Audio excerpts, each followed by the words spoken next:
855페이지.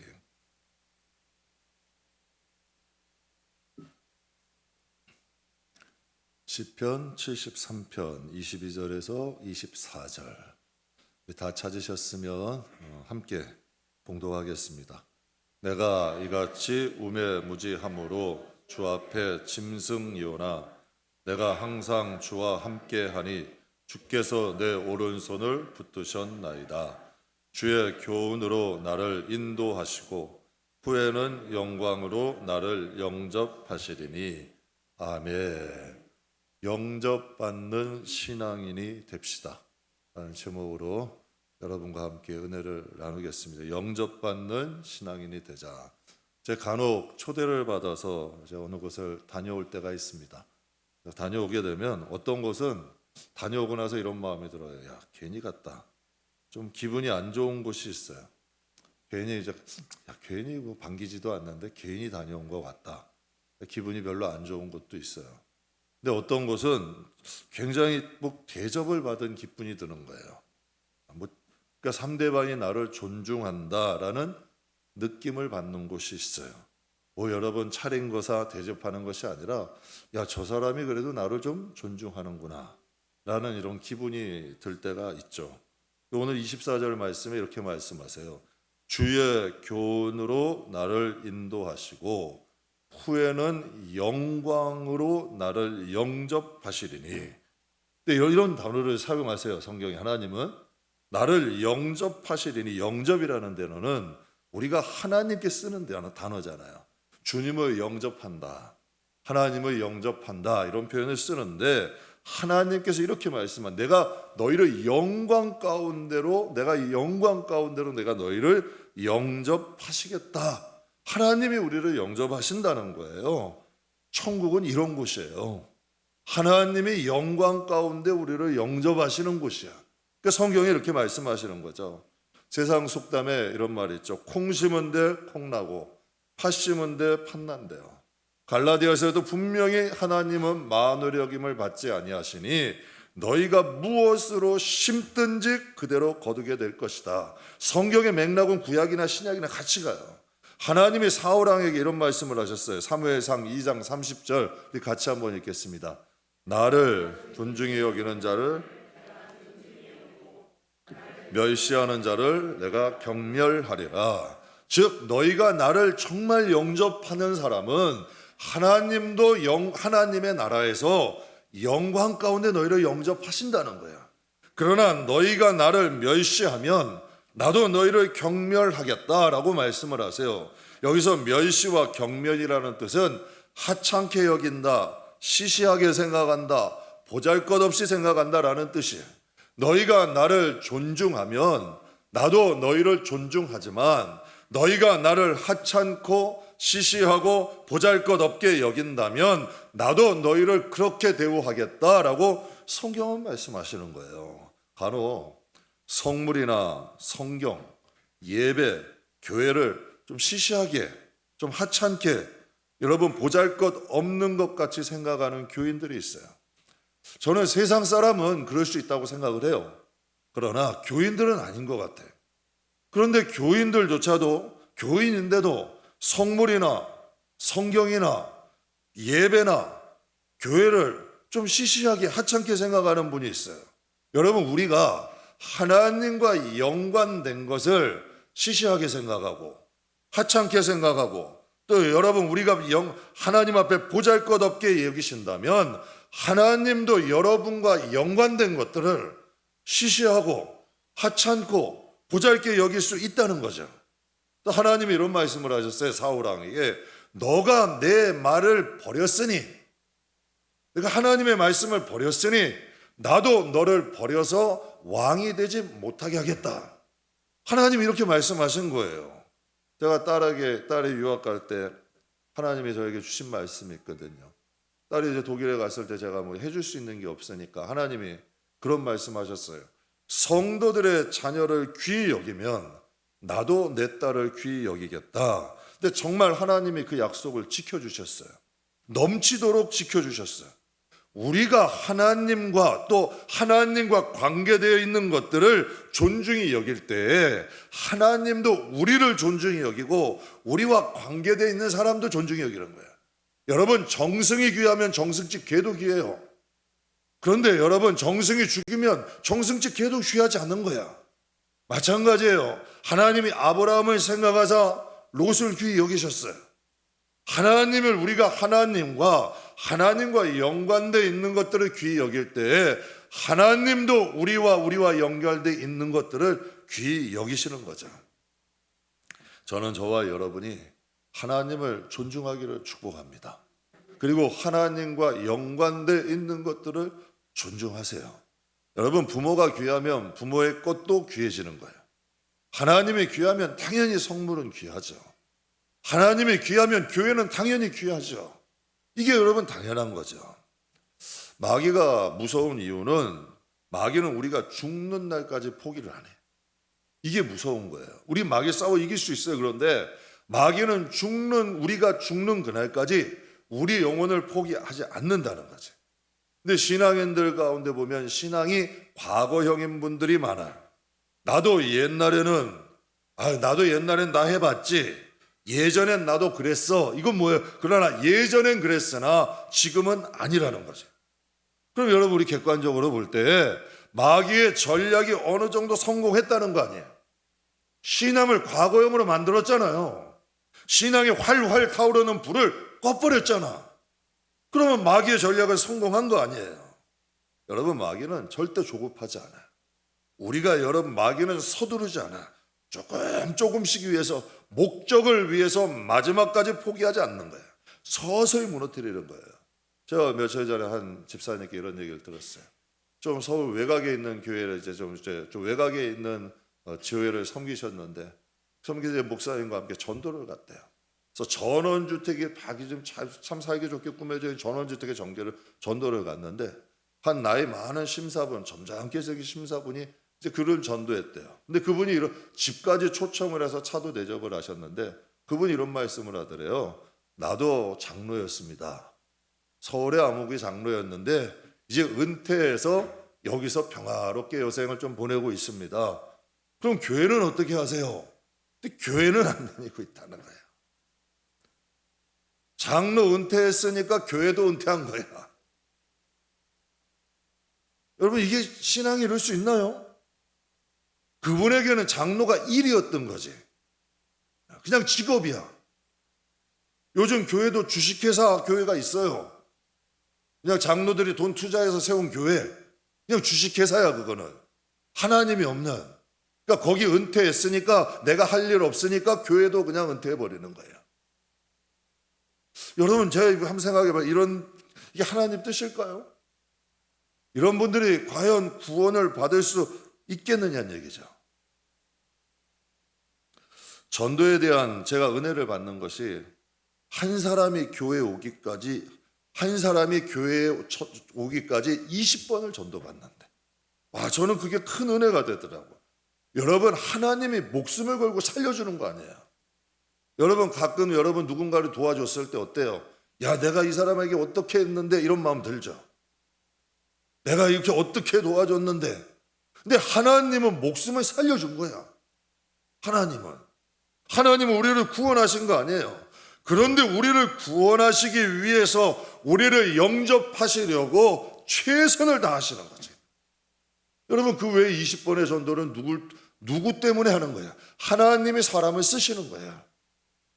여러 사람을 통해서 그를 하나님 앞으로 인도하시는 거지. 그러니까 하나님은 한 영혼 구원하시는데도 최선을 다하시는 거야. 그러니까 시편 기자가 그러잖아요. 인자가 무엇이간데 하나님 사람이 뭔데 우리를 이처럼 생각하십니까? 성경에 이렇게 말씀하시잖아. 우리가 하나님 앞에 도대체 뭔데 이렇게 하나님 정성을 들이시고 마음을 다하시냐는 거예요. 성경에 이렇게 말씀하세요. 고린도전서 1장 21절 우리 같이 읽겠습니다. 하나님의 지혜에 있어서는 하나님께서 전도에 미련한 것으로 기뻐하셨느니라. 여러분께 하나 여쭤봐요. 인간의 지혜로 하나님을 알 수 있나요? 육신으로는 하나님을 알 수가 없어. 육신에서 인간의 지혜로는 몰라요. 여러분 지금 유치부 다니는 우리 꼬마애들이 대학생이 있는 공부를 알 수 있을까요? 몰라요. 단계 배워야 대학교에 있는 공부도 하는 거죠. 육신의 것과 영적인 건 차원이 달라. 여러분 육신의 사람이 하나님을 알 수 있는 방법이 없는 거야. 인간의 지혜로는 알 수 없어서 전도에 대한 미련한 것으로 하나님이 하신대.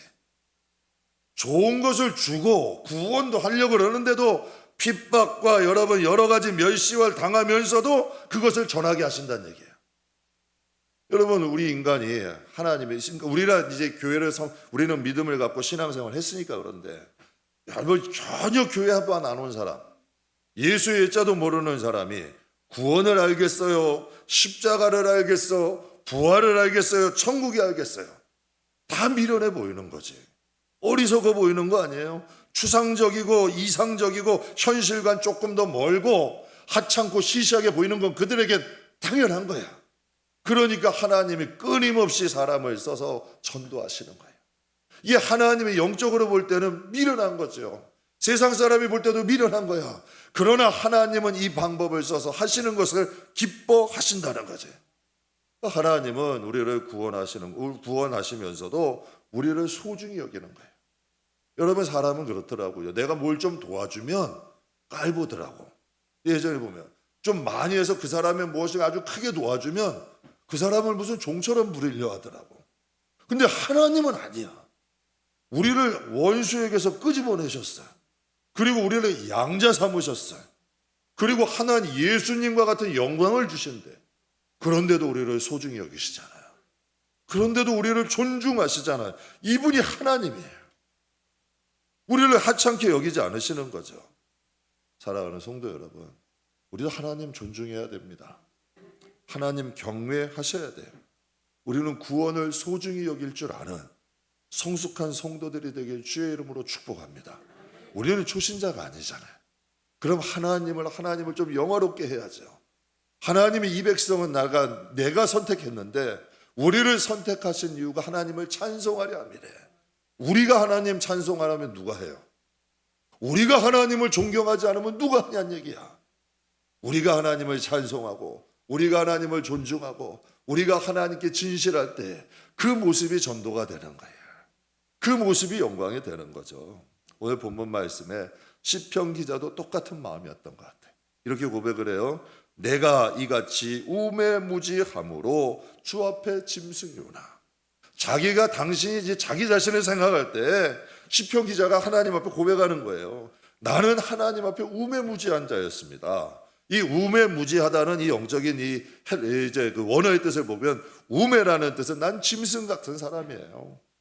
하나님 앞에 전 짐승 같은 사람이고 어리석은 사람이고 무지하여 하나님을 알지 못한 사람입니다. 그래서 자기를 돌아보는 거예요. 그러면서 이렇게 고백을 해요. 23절 24절에 내가 항상 주와 함께하니 주께서 내 오른손을 붙드셨나이다. 주의 교훈으로 나를 인도하시고 후에는 영광으로 나를 영접하시리니. 이전에는 내가 우매무지했으나 이제 변했어요. 어떻게? 내가 항상 주와 함께합니다. 이게 신앙이잖아요. 주와 동행하는 거. 예수님을 영접하고 성령님을 모시고 살아가는 거, 이게 동행이잖아요. 주님이 가자 하면 가고 쓰자 하면 쓰고 제가 오른쪽으로 가자면 오른쪽 가고 왼쪽으로 가자면 가고. 이게 지금 시편 기자가 지난 날을 돌아보는 거예요. 하나님, 내가 지난 날을 돌아보니 하나님 앞에 우매무지한 짐승 같은 사람이었어요.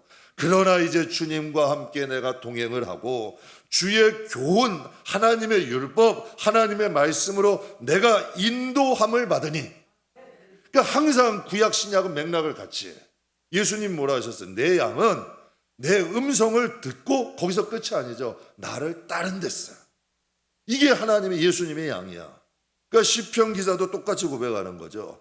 내가 우매무지하여 짐승이었으나 이제 주님과 함께 동행하고 주의 교훈으로 나를 인도하시고 그 다음 뭐라고 말씀하세요?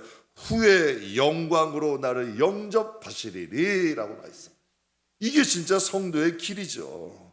미련하고 여러분 어리석은 짐승 같은 우리를 교훈과 교육과 훈련을 통하여 우리를 하나님 앞에 영광 가운데 영접하시는 거예요. 여러분 애굽에서 출애굽한 이스라엘 백성을 그냥 옮겨서 가나안 땅 넣었을까요? 아니에요.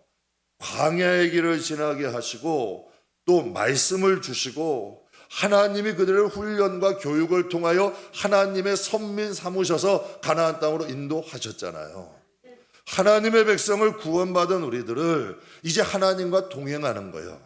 그 하나님과 동행하다 보면 우리의 인격의 부족함들, 우리의 연약함들, 우리의 여러분 거칠음들, 하나님과 뜻과 생각이 달랐던 점들이 하나님과 이제 알게 되잖아요.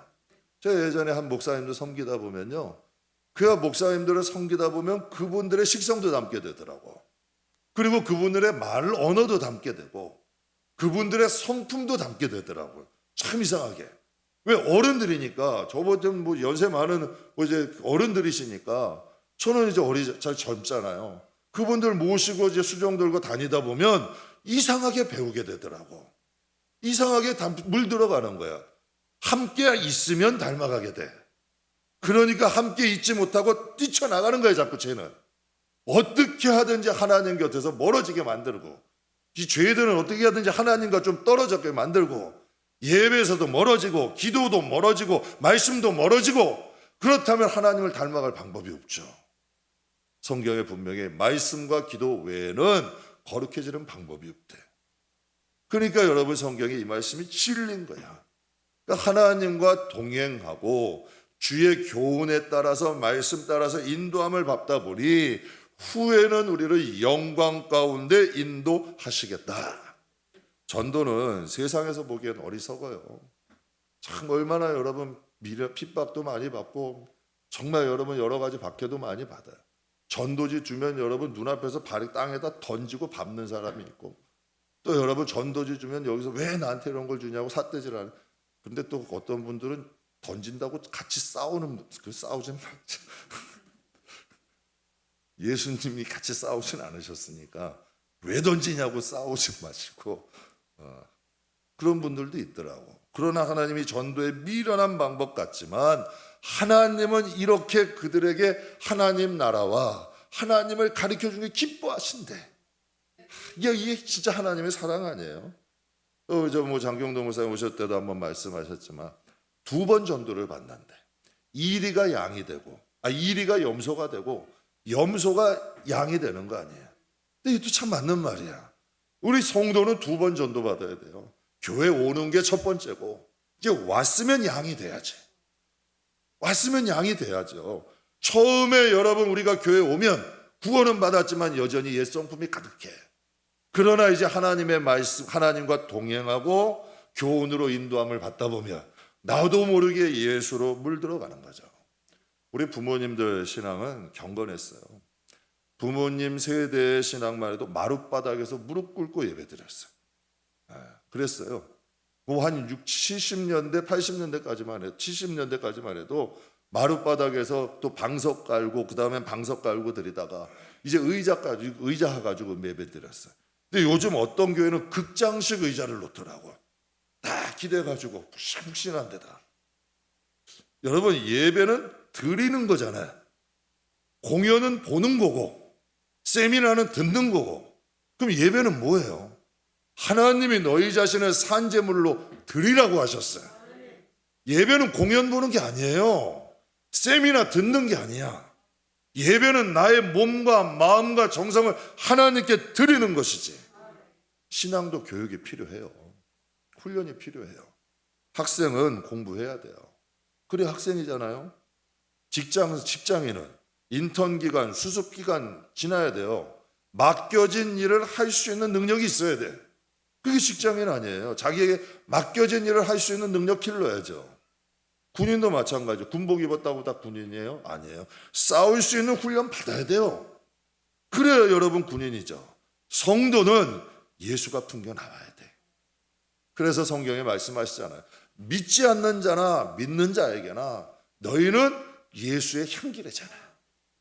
너희가 이제는 예수님이 부활 승천에 가시면서 이젠 너희가 빛이다. 너희는 세상의 소금이다. 하나님이 말씀하셨잖아요. 소금이 뭐예요? 소금이 예수님이잖아요. 빛도 예수님이잖아요. 너희가 가는 곳마다 예수가 나와야 돼요. 이게 성도죠.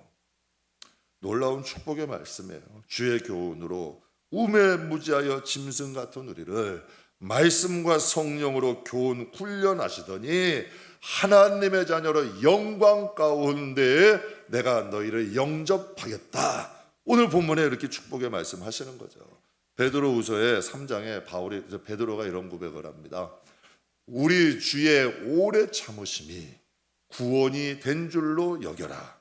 베드로야말로 이 말씀의 최대의 수혜자예요. 최고의 수혜자야. 베드로는 성경을 읽다 보면 말이 앞선 자예요. 예수님을 배신했어요. 정말 우매무지하여 짐승보다 못한 짓을 했어요. 예수님이 그를 얼마나 대우해 주셨어요. 정말 여러분 그를 최고로 선대해 주셨고 수제자도 삼아 주셨고 얼마나 그를 사랑해 주셨어요. 그런데 예수님이 십자가에서 그 고통받는 채찍받는 그 순간에 예수님과 눈이 마주쳤는데도 3번이나 예수님을 저주했어요. 부인이 아니에요. 저주지 그때 당시에. 그런데 여러분 예수님이 그를 다시 불러 오래 참으시는 거예요. 여러분 이 세상에 있는 동안은 하나님은 계속 참으시는 거예요. 왜? 하나님은 참을 수 있는 데까지 참으시는 거예요. 심판이라는 것은 모든 사람에게 공통적으로 이루어지는 거죠. 하나님은 그 심판의 자리가 이를 그날까지 참으시는 거예요. 하나님이 참으실 수 있는 그때까지 계속 참으시고 그들을 기다리시는 거죠. 그러니까 베드로가 고백하는 거예요. 하나님의 주의 오래 참으심이 너희의 구원이 된 줄로 여겨라 라고 말씀하셨어요. 정말 하나님이 여러분 그를 오래 참으신 중에 다시 부르셔서 예루살렘 교회의 지도자를 세우시고 또 그를 통하여 반석 위에 내가 너 개발아 너의 반석 위에 교회를 세우겠다라고 하나님 말씀하셨잖아요. 그러니까 이 베드로의 고백이 베드로가 성령 안에서 고백한 게 자기의 여러분 신앙의 고백이야. 오늘 시편의 기자도 신앙의 고백을 한 거예요.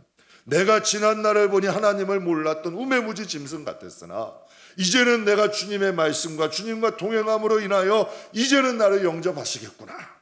베드로도 고백하는 거죠. 하나님 앞에 주님의 오래 참으심이 내가 구원이 되었구나. 옛말에요.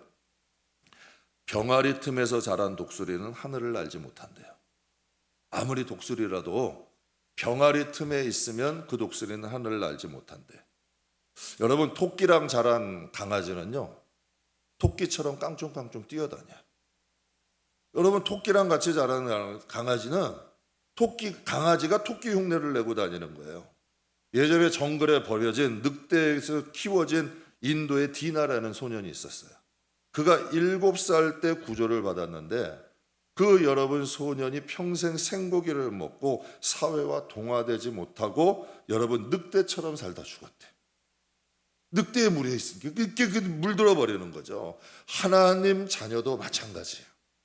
하나님 자녀는 하나님과 함께 동행할 줄 알아야 돼. 말씀을 가까이 해야 되고 기도해야 되고 늘 교회에서 하나님을 예배하는 예배자로 서야 돼. 그래서 성경에 하나님이 찾으시는 자는 신령과 진정으로 예배하는 자다. 여러분 하나님이 내가 주의 종만 부르겠다 어떤 직분을 보겠다 성경 그런 말씀 자체가 없어. 하나님은 내가 예배자 성도는 신앙으로 증명하는 거예요. 제가 이은혜 사모님 보면서 그날 참 은혜 받았어요. 야 나라면 저렇게 했을까? 참 진짜 은혜 받았어요. 야 근데 저런 몸으로 사역을 한다? 진짜 은혜가 되더라고. 다시 한번 저를 돌아보고 진짜 내 저런 분들하고 제가 가끔 그런 말 들거든요. 우리 교회도 진실한 신앙인들 보면 저런 분과 함께 내가 이 교회를 섬긴다는 건 나에게 축복이다. 내가 우리 교회 젊은 성도님들 가운데서도 참 존경하는 분들 계셔요. 젊고 저보다 나이는 훨씬 어려도 존경은 해. 존중이. 요즘은 예수님도 이러시잖아요. 하나님이신데도 나를 존중하는 자, 근데 하나님이 저도 하나님을 만난 사람 중 하나지만 하나님은 진짜 나를 존중하시더라고. 하나님은. 이 존중이 되는 거예요. 그래서 베드로가 이런 고백을 해요. 베드로전서 4장 3절 한번 보겠습니다. 우리 3번 같이 봉독하겠습니다. 이방인의 독하도다. 이게 베드로의 성령 안에서 신앙 고백인 거죠.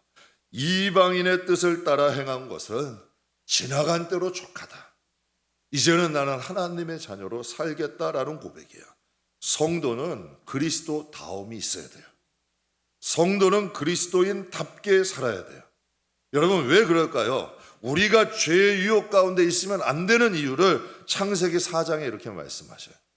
창세기 4장 7절에 보면 선을 행하지 않으면 죄가 문 앞에 엎드려 있느니라.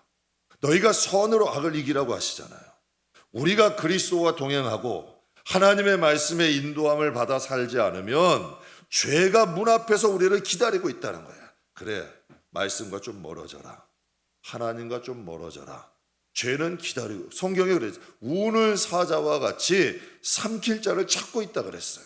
그러니까 우리가 이 어둠이 우리를 점령하지 못하는 이유는 딱 하나예요. 우리 안에 성령이 계시기 때문에, 말씀이 있기 때문에, 하나님이 우리를 택했기 때문에. 근데 우리가 하나님과 멀어지게 되면 죄가 문 앞에서 엎드려서 기다린다는 거예요. 왜 하나님은 이렇게 가인에게 말씀하셨을까요? 선을 행하지 않으면 죄가 문 앞에 엎드려 있느니라. 죄가 너를 원하나 너는 죄를 다스릴지니라 말씀하셨어요. 왜 여러분 이 말씀을 하셨을까요? 성경에 보게 되면 다윗이 밧세바와 간음의 사건이 있어요. 근데 이게 영적인 실체라는 걸 여러분에게 말씀드리는 거예요. 죄, 마귀 하니까 이게 무슨 영화에 일어나 천만에 이런 게 아니에요.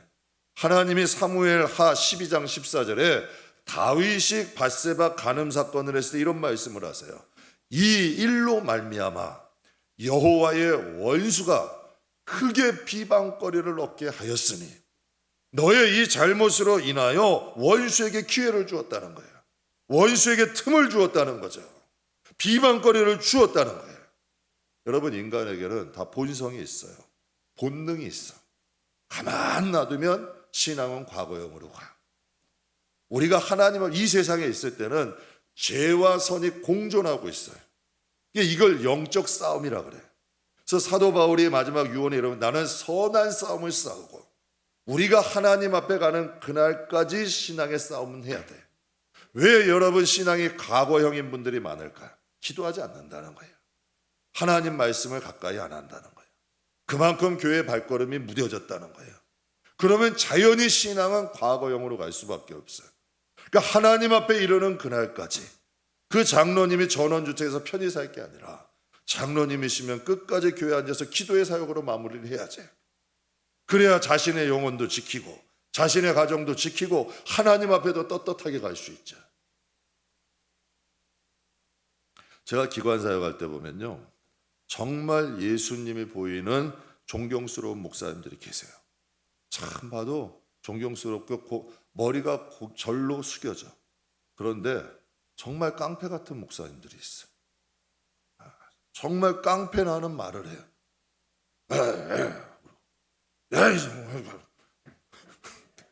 정말 깡패 나는 말을 하고 깡패 나는 행동을 해요. 그런데 그 깡패 나는 말이나 행동을 하는데도 본인이 부끄러운 걸 몰라. 부끄러운 걸 모르더라고요. 교회도 마찬가지예요. 성도 가운데 정말 제가 아까 고백한 이은혜 사모님 같은 경우는 저보다 낫죠. 저도 꼬리뼈 부러지고 제가 설교할 수 있을까? 진짜 생각해봐요. 그런데 교회 안에도 시장판에 싸움하듯이 신앙생활 하시는 분이 계셔. 다 큰 소리 치고 이게 뭐합니까 이거 왜?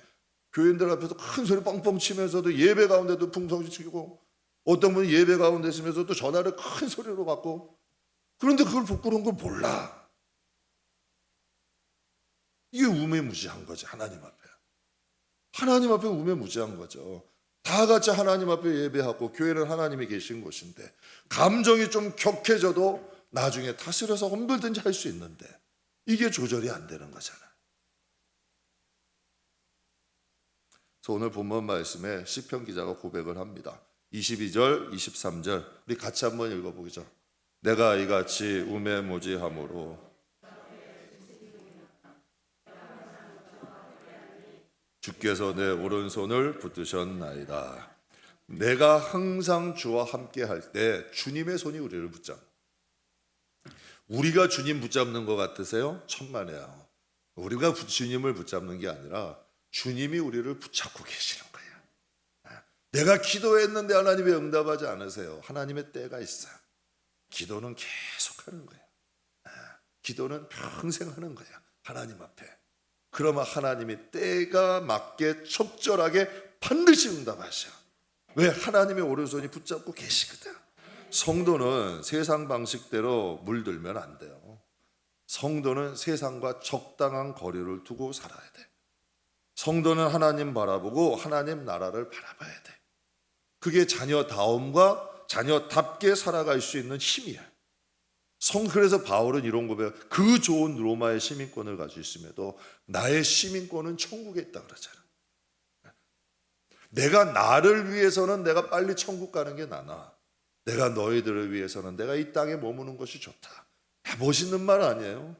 나만 위한다면 내가 빨리 천국 가는 게 좋지만 내가 아직 복음을 전해야 될 그 대상자 때문에 나는 이 세상에 있는 것이 너희들에게는 좋다.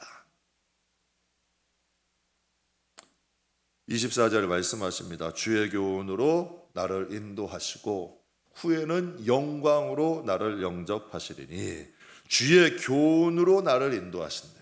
그러니까 말씀은 살았고 운동력이 있어요. 말씀이 여러분 살아있으면 그 말씀이 나를 끌고 가는 거예요. 그래서 말씀이 익숙해져야 돼. 습관이 왜 무서워요?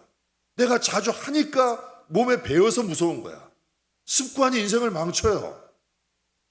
여러분, 그러나 좋은 습관은 인생을 살려. 말씀도 가까이 하는 습관을 해야 돼. 그럼 그 말씀이 나를 끌고 가는 거야. 여러분, 죄도 늘 같은 습관을 하면 나를 죽는 길로 끌고 가는 거야. 그러나 하나님의 말씀이 습관이 되고 내 안에 살아있으면 그 말씀이 나를 하나님 앞에 영생, 생명, 평안의 길로 나를 끌고 가는 거죠. 하나님은 사랑하는 자를 포기하지 않으세요. 지금도 전도에 미련한 것을 통해서 우리를 부르시고 교훈하셔. 제가 솔직히 고백해요. 저 죄 많이 져. 부끄러운 것도 많고. 그러나 끊임없이 하나님 때문에 다시 일어나는 거예요. 그러다 보면 두 걸음 갔다가 한 걸음 뒤처지기도 하고, 두 걸음 또 갔다가 한 걸음 뒤처지기도 하고. 그러나 하나님의 그 포기하지 않는 사랑이 우리를 이끄심인 줄 믿습니다. 세상에선 어리석어 보여도, 이 세상에선 미련하게 보여도 장차 영광이 될 날은 반드시 와요. 그래서 여러분, 그 길은 바로 주님이 걸어가신 길인 줄 믿습니다. 여러분, 우리가 세상에 좀 미련하고 어리석게 보여도 주님이 가신 길도 그랬잖아요. 야, 어떻게 십자가가 이방인들에게 미련하게 보였잖아. 유대인들에겐 걸리는 거침돌이 되고 어리석게 보이고, 그러나 예수님이 가신 그 길이 생명의 길이잖아. 거기에 생명이 있고 영생이 있고 능력이 있잖아. 우리들은 바로 그 길을 걸어가는 사람이에요. 말씀 마무리하겠습니다. 한국교회 참 제가 존경하는 목사님이 있고 또 한국교회에서 많은 분들이 존경하는 그분이 설교 가운데 이런 말씀을 한번 하시더라고요. 여러분, 제가 목회하는 이유가 뭔지 아십니까? 그러면서 이런 얘기를 하더라고요. 제가 목회하는 목적은 제가 주님 앞에 섰을 때에 잘했다, 충성된 종아. 저는 이 한마디 듣는 게 소원입니다. 야, 내가 그런 생각했죠. 저 정도 여러분 저 정도 위치에서 야, 그런 말을 할 수가 있을까? 사랑하는 성도 여러분, 우매무지하여 영적으로 짐승같이 사는 것이 아니라 우리도 주의 교훈 따라 또 하나님과 동행하며 정말 주님이 영광으로 영접하시는 귀한 성도들이 되기를 축복합니다. 그래서 오늘 제목이 이렇게 지었어요. 영접받는 신앙인이 됩시다. 우리 같이 한번 해보죠. 영접받는, 다시 한번 해보죠. 영접받는 신앙인이 됩시다. 아멘. 기도하겠습니다.